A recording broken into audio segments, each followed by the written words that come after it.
अस्सलाम वालेकुम दोस्तों, कैसे हो? मुझे उम्मीद है कि आप सबसे हो गए। न्यू अपडेट के साथ मैं आपके सामने फिर हाजिर हो चुके हैं। अगर आप कुवैत में रहते हैं या कुवैत की खबरों से पल के लिए अपडेट रहना चाहते हैं तो इस वीडियो को पूरा देखें और पूरी इन्फॉर्मेशन लें, क्योंकि मैं आपको इसमें काफ़ी ज़्यादा इंपॉर्टेंट जो है इन्फॉर्मेशन देने वाला हूँ। अभी क्या क्या कुवैत के अंदर कोरोना वायरस के हालात हैं और कहाँ पे कितने केसेज है उसके बारे में मैं आपको बताने वाला हूँ। और एक बड़ी अपडेट निकल कर आ रही है, जिन लोगों को सैलरी नहीं मिल रही है उसके हवाले से, वो भी मैं आपको बताने वाला हूँ। तो चलिए फिर वीडियो शुरू करते हैं। लेकिन उससे पहले मैं आपको बताना चाहूँगा, अगर आप हमारे चैनल पर पहली बार आए हैं तो चैनल को सब्सक्राइब करें और साथ ही साथ बेल आइकन ज़रूर प्रेस कर दें, ताकि इन फ्यूचर आपको लेटेस्ट अपडेट मिलती रहे और आप हमेशा हमारे साथ में जुड़े रहें। तो सबसे पहले हम बात कर लेते हैं जो कोरोना वायरस की रिपोर्ट है और कितने लोगों को गिरफ्तार किया गया, तो उसके हवाले से हम बात कर लेते हैं। अभी पिछली जो अपडेट निकल कर आ रही है, 8 लोगों को गिरफ्तार किया गया है, जिसमें के एक जो है कुवैती नागरिक है जो कुवैत का रहने वाला है, और 7 जो हैं बाहर के अजनबी लोग हैं जो वहाँ पे काम करने के लिए गए हैं, जो जिस भी कारण वहाँ पे गए हैं उन लोगों की गिरफ्तार किया गया है। तो ये बड़ी संख्या अजनबियों की है गिरफ्तार करने वाली, और ये जो है कर्फ्यू के दौरान बाहर कर्फ्यू के खिलाफ अर्जी कर रहे थे, तो इसलिए उनको लोगों को गिरफ्तार किया गया है। अगर आप भी कुवैत के अंदर रहते हैं तो आप भी सावधानी बरतिए, नहीं तो आपके खिलाफ भी कड़ी कार्रवाई की जा सकती है। अब बढ़ते हैं नई अपडेट की तरफ। जो नई अपडेट निकल के आ रही है वो कोरोना वायरस के पिछले 24 घंटे की बात कर लेते हैं, फिर बात करेंगे जो सैलरी के वायरस से नई अपडेट निकल के आ रही है और किस तरह से अब नया कदम उठाया जा रहा है। तो रिकवरी पिछले 24 घंटे के अंदर जो हुई है 1005 लोगों की हुई है। 24 घंटे के अंदर जो डेथ हो गई है 10 लोगों की हुई है। 254 टोटल मरने वालों की संख्या हो गई। टोटल के जो रिकवरी हो चुकी है वो 19,282 की हो चुकी है।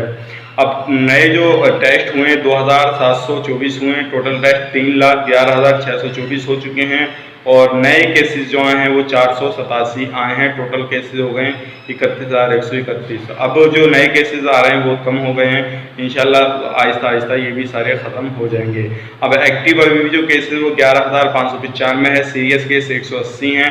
और बात कर लेते हैं इंडिया के। जो इंडिया के हैं 67 केस, कुवैत के हैं 195, मिस्र के हैं 81, बांग्लादेश के हैं 47। अब एरिया की बात कर लेते हैं। 155 जो है अल्फरवनिया के हैं, 138 जो हैं अहमदी के हैं, और जहरा के 85 हैं, अवली के 69 हैं, और कैपिटल के 40 हैं। अल्फरवनिया के 40, और महबूला के 38, और जलेब अल सुएक के जो हैं 32, हवली के 21, और जो आपके बाकी अदर जगहों के जो है 1-1, 2-2 इस तरह से केसेस हैं। तो आप अगर कुवैत के अंदर रहते हैं तो आप इस चीज़ का ख्याल रखिएगा। कहीं भी बाहर निकलते हैं तो आप अपना ख्याल रखिएगा, मास्क वगैरह लगा के निकलिएगा, और जो है अगर मार्केट वगैरह में जाते हैं तो लोगों से दूरी बना के रखिएगा, नहीं तो आपके खिलाफ भी हो सकता है कड़ी कार्रवाई की जाए। अब बात कर लेते हैं जो नई अपडेट निकल कर आ रही है सैलरी के हवाले से। तो कुछ लोगों को गिरफ्तार जब किया जाता है तो अगर वो घूमते फिरते कहीं भी मिलते हैं तो उनको गिरफ्तार करने के बाद में नई जगह पर लेके जाया जाता है। फिर उनसे पूछताछ की जाती है कि आप कहाँ पे रहते हैं, क्या करते हैं, क्या नहीं करते हैं, सारी चीज़ पूछताछ की जाती है। और वो भी जो भी चीज़ है उनसे ये भी पूछा जाता है कि आपको सैलरी मिल रही है, नहीं मिल रही है। अगर वो लोग बोलते हैं हमें सैलरी नहीं मिल रही है तो उन कंपनियों के खिलाफ, उस कफिल के खिलाफ कड़ी कार्रवाई की जाती है। अगर आपको भी इस तरह से गिरफ्तार किया जाता है और आपसे भी सारी चीज़ पूछी जाती है तो आप भी बिना बेझिझक और बिना टेंशन किए सारी चीज़ अपना जो माजरा है आपके साथ में वो बताइएगा। और जैसे भी है आप अपना जो है, अगर कभी आपसे पूछताछ होती है तो आप जो भी है आपके साथ में हो रहा है वो सारी चीज़ बता दीजिएगा। तो उम्मीद करता हूँ ये वीडियो पसंद आई हो। पसंद आए तो लाइक करें, शेयर करें, चैनल पर पहली बार है तो चैनल को सब्सक्राइब करें, ताकि इन फ्यूचर आपको लेटेस्ट अपडेट मिलते रहे और आप हमेशा हमारे साथ में जुड़े रहें। तो चलिए फिर मिलेंगे इस नए वीडियो में। तब तक के लिए आप अपना ख्याल रखें, अपनी फैमिली वालों का ख्याल रखें। Take care, bye bye.